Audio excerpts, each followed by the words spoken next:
Les podcasts du Figaro. Bonjour et bienvenue dans le podcast Le Moment des livres. Vous entendez ces cloches ? C'est Noël qui approche.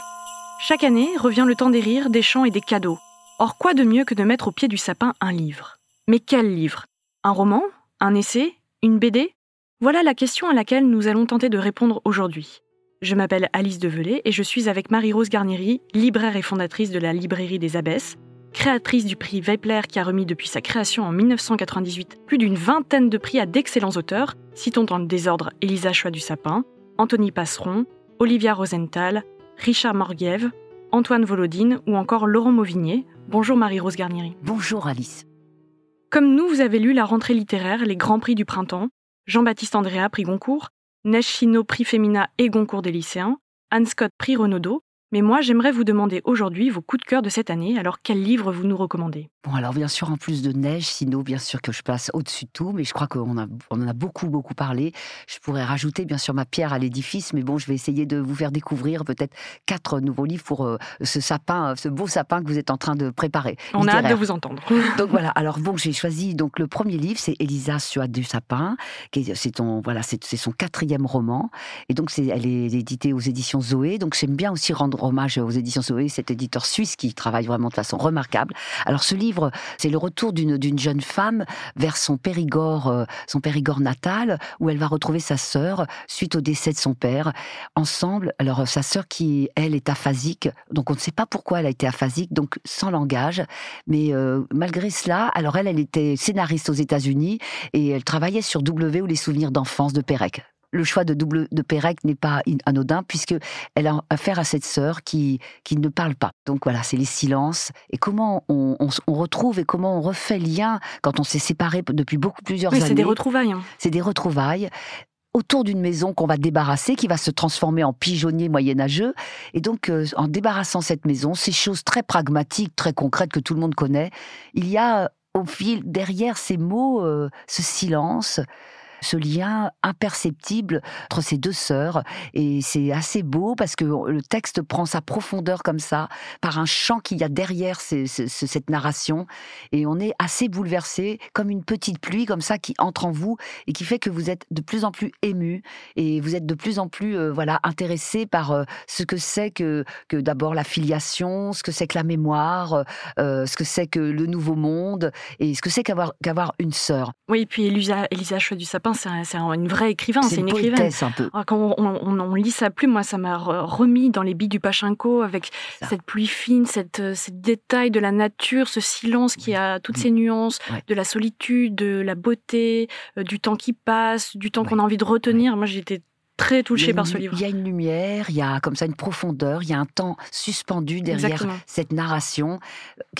Au début, on pense qu'on entre dans un roman assez classique, et puis plus on avance, on a affaire à une poétesse, je pense, et donc elle sait, entre les mots, comme ça, faire entrer l'espace, le temps, la voie lactée. Et ce lien avec cette sœur est très poignant, et donc voilà, on a affaire à un livre qui reste gravé longtemps en vous. Et ça, c'est votre premier coup de cœur. Premier coup de cœur. Alors le deuxième, maintenant. Alors, il y a un livre que je trouve, parce que aussi à Noël on aime bien offrir des livres un peu drôles. Oui, c'est bien. Donc, il n'y en a pas souvent. Et là, c'est un livre un petit peu un ovni qui a surgi comme ça dans cette rentrée littéraire, qui est arrivé un peu comme ça. Alors c'est un livre de Jérémy Lefebvre, qui s'appelle Léa V, aux éditions Inculte. Alors c'est un homme, un jour de pluie lui aussi, il se retrouve devant un abribus et il a affaire à une grande affiche avec Léa Seydoux et un sac Vuitton, et derrière ce sac Vuitton, un grand tableau de Monet. Je ne sais pas si vous voyez bien cette publicité, si vous la visualisez. Et donc cet homme se met à parler avec cette affiche en disant « Mais qu'est-ce qui se passe ? Mais qu'est-ce que c'est que ce regard un peu comme ça qui nous fixe ? Qu'est-ce qui s'est passé ? Pourquoi tu te retrouves avec un sac de mémère comme ça sur l'affiche ? Est-ce que tu as perdu un jeu ? Tu as fait un jeu avec Mélanie Laurent ou Lou Doyon et tu as perdu, donc elles t'ont dit « Bon, tu es obligé de poser avec un sac sur une affiche » ou est-ce que peut-être tu as des soucis d'argent, tu as des travaux de rénovation dans ton appartement. Donc voilà, il interroge ce rapport de la notoriété et ce rapport à la publicité et aux images. Que racontent nos images? Qu'est-ce qu'il y a derrière les images et qu'est-ce qu'il y a devant les images? Donc derrière, il y a un Monet qui sont les nymphéas, l'infini, les variations. Et il y a elle qui est en premier plan. Donc il interroge aussi, mais avec beaucoup, beaucoup d'humour et de drôlerie. C'est un livre un peu subversif, mais c'est pas un livre en même temps, c'est un livre bon enfant aussi. Il est très puissant intellectuellement, parce qu'il nous fait vraiment penser les choses, mais en même temps, c'est un livre drôle, qui est sarcastique. Oui, il y a un peu d'ironie. Il y a beaucoup d'ironie, et vous allez voir, c'est un livre vraiment original et tout. Donc il réfléchit aussi sur ce que c'est que comment on interprète une image, comment on compose une image, qu'est-ce que c'est que cette notoriété, qu'est-ce qui motive ces actrices à soudain devenir des porte-drapeaux de grandes marques. Donc voilà, donc c'est aussi le rapport à l'argent. C'est tout à fait un livre de notre temps, qui parle vraiment de notre époque. Et puis, vous voyez, Didier Huberman avait fait Derrière l'image. Là, il y a aussi Derrière l'image, comment l'œuvre d'art est reléguée en second plan, et même est un faire-valoir pour un sac et tout. Donc ce côté dérisoire là qu'il relève, mais il parle vraiment avec l'affiche, et c'est très très drôle. On se dit mais c'est un fou quoi. Mais plus il avance dans le dialogue, plus c'est drôle. Il dit mais peut-être que ton papa a besoin d'argent, je suis bête et tout. Il interroge pourquoi se retrouver là. Puis il parle de ses yeux, de son regard fixe qui vous interroge comme ça, comme quelque chose de métaphysique, alors que c'est pour nous vendre un sac. On a très envie de rire maintenant. Vous allez rire. Léa V aux éditions Inculte. Alors cet auteur est intéressant parce qu'il est scénariste, il a fait 4 livres.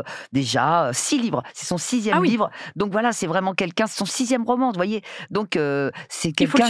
Il faut le suivre. Je veux vraiment aller vers lui parce que je pense que vous allez adorer. Allez, maintenant on passe à votre 3e coup de cœur. Alors 3e coup de cœur. Alors un livre d'un auteur qui lui aussi, je crois que c'est son 4e roman. Il s'appelle Real Madrid de Mark Greene. Vous allez nous parler de foot aux éditions, mais non pas du tout. Aux éditions Plein Jour. Alors c'est un livre, vous voyez. Bon, déjà Mark Greene est un Américain. Il y a ce regard comme Hemingway, comme Gertrude Stein, des Américains sur l'Europe. On est en Espagne où son père est reporter et vient faire. Il est correspondant, très grand journal américain. Il est là-bas à Madrid.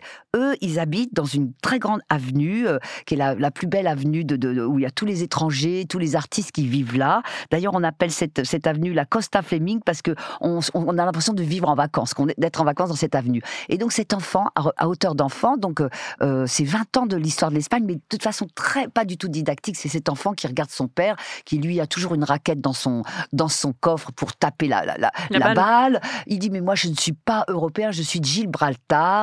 Et donc cet enfant nous décrit. On a donc l'Espagne, on a les grands défilés avec les limousines de Franco, on a le coup d'état des généraux, on a la démocratisation de l'Espagne et l'arrivée de la Movida, où il montre la complexité de cette Movida qui est pas si simple que ça. Et donc on a cet enfant, elle se regarde très tendre pour ce père qui est journaliste, qui s'agite et qui va, vous allez voir, et il y a une grâce dans ce livre. Il y a une grâce parce que c'est très léger. C'est en même temps du passé.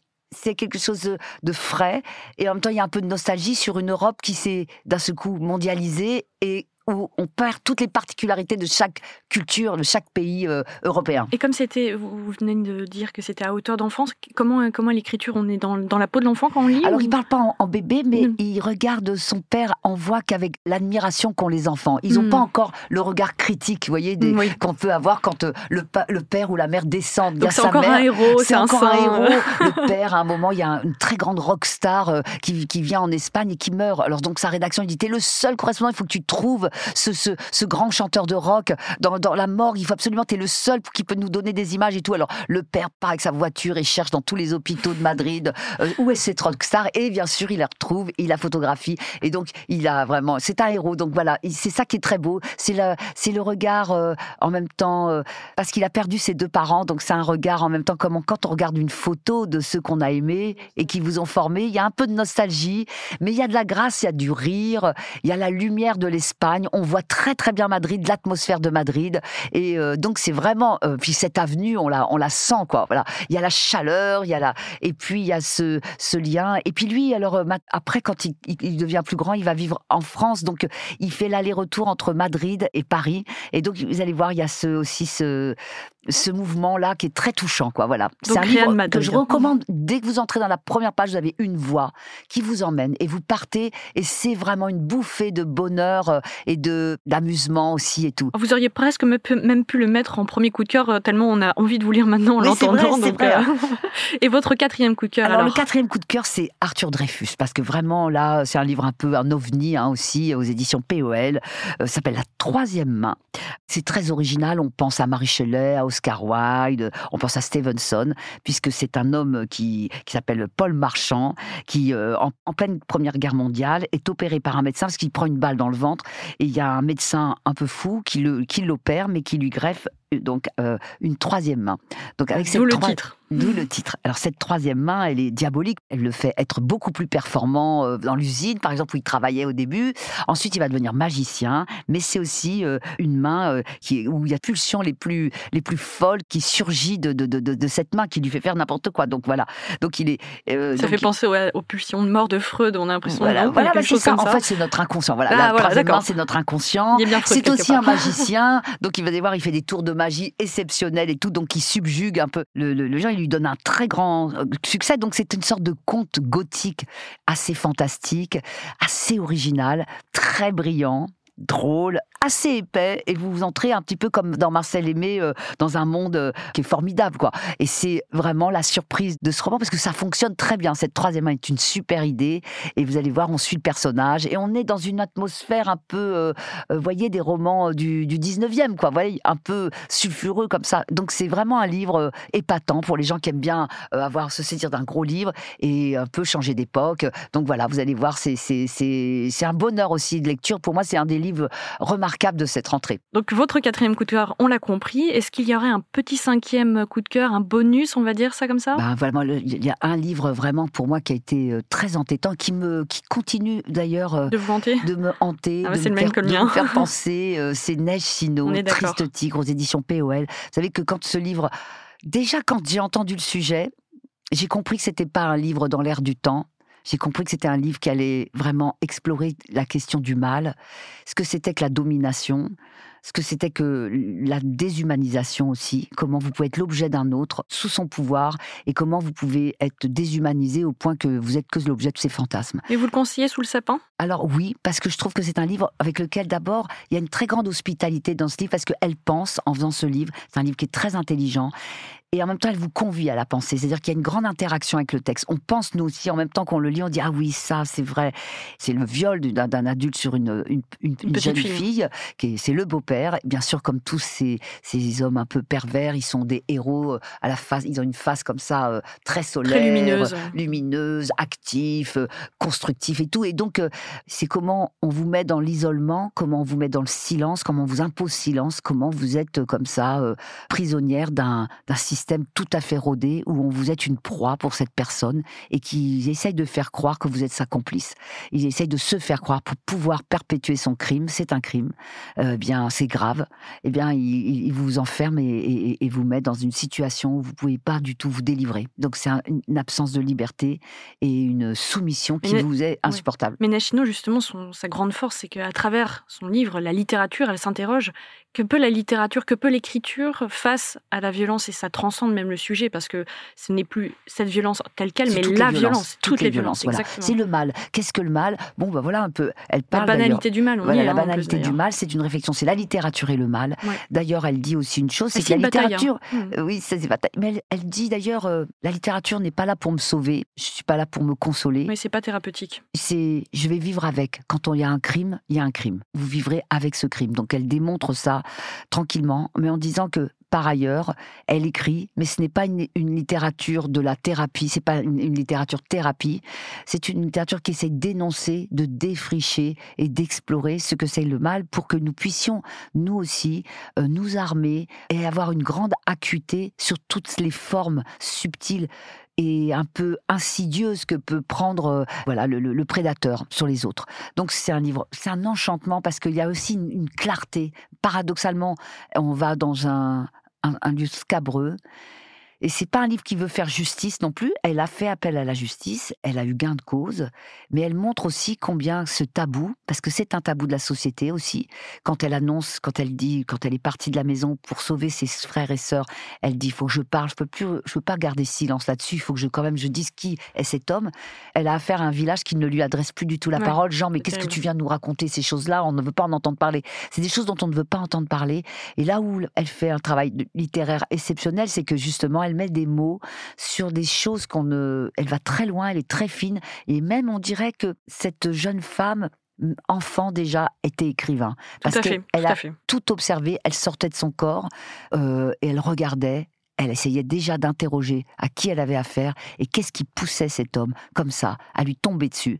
Et donc, elle avait déjà mis en route peut-être une vocation d'écrivain, parce que tout est très très mémorisé et très précis. Vraiment, elle se tourne vers nous et elle nous interroge. Et la part de mal aussi qu'on a en nous, où est-ce qu'elle est notre humanité dans tout ça? Qu'est-ce qu'on fait là?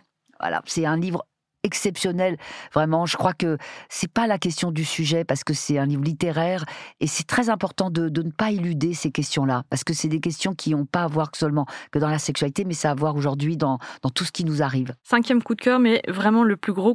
Je rappelle que vous êtes la fondatrice de la librairie des Abbesses. Merci Marie-Rose Garnieri. Merci à vous Alice. Merci, bonjour à tous vos lecteurs. Merci d'avoir écouté ce podcast. Je suis Alice Develay, journaliste au Figaro Littéraire. Vous pouvez retrouver le moment des livres sur Figaro Radio, le site du Figaro et toutes les plateformes d'écoute. À bientôt.